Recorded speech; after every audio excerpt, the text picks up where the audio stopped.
Tonight's Super Senior actually takes Joe out of state. Yeah, he's at the Big E in West Springfield, Massachusetts. What's going on, Joe?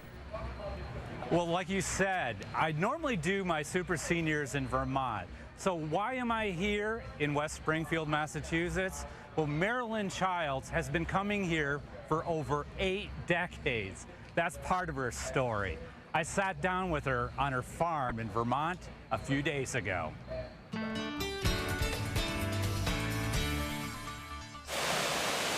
In the hills high above Chelsea, there's peace and beauty. It's like stepping into the past.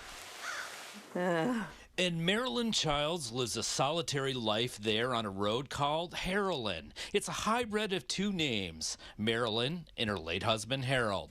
It's been home for a long time. All of these people I ever did things with are dead and gone. The 91-year-old doesn't want sympathy. She's too independent for that. Wasn't raised to fear things, and I just don't. The former teacher and newspaper woman is assertive. She even made the news in her hometown of Springfield, Massachusetts when she was 5, selling lemonade to raise money for a pony. Horses, especially Morgans, have been her passion. And when I graduated, I had 3 aims. I wanted a horse, a farm in Vermont, and a husband. The farm came last, and it turned out to be a fixer-upper with a pedigree. She heard about the property at a Morgan Horse board meeting in the 50s. Well, they passed the letter around. None of the men were at all interested, but I followed it up immediately.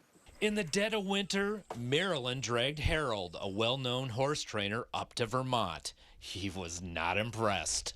My husband wouldn't even get out of the car, because there's this old house and the doors and windows are falling all around. They're just a mess. Marilyn persevered, and a year later, they were Vermonters. They raised 3 boys on the property. On the bottom of the hill, there's a marker for the original Morgan horse, Justin Morgan. But Marilyn says you have to go a little further to see where he's actually buried.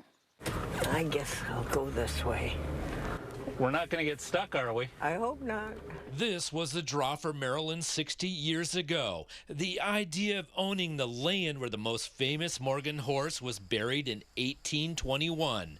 The Morgan is the first American breed of horse. For the enthusiast, this landmark is Morgan Horse Mecca. Yeah, it's the family history. Marilyn started to ride competitively at the Eastern States Fair about the same time she wanted a pony, around 5. Yeah, even when I was working in Kentucky and Pennsylvania, I always came up to the Big E. She hasn't missed it in 83 years. I've been a judge, I've been a steward, I've been an exhibitor. Now I'm nothing but a spectator. The woman who says she doesn't fear anything got severely tested when she was a teen. The Great Hurricane of 1938 caused death and destruction throughout New England. The fair wasn't spared. Marilyn had to evacuate the horses to a nearby town. You're riding your horse and you got these steers all around you and everything, trying to get across the bridge and get safe out of the grounds. 76 years after the storm, she'll be back with a saddle full of memories. Kristen and Darren, I just saw her about an hour ago. She's in the house. She's getting ready to watch a horse show. So, pretty amazing woman. That's for sure. What a story, and she's back. Joe Carroll in West Springfield, Massachusetts at the Big E. Thank you so much. I love that story. I do too. That's Good awesome. stuff.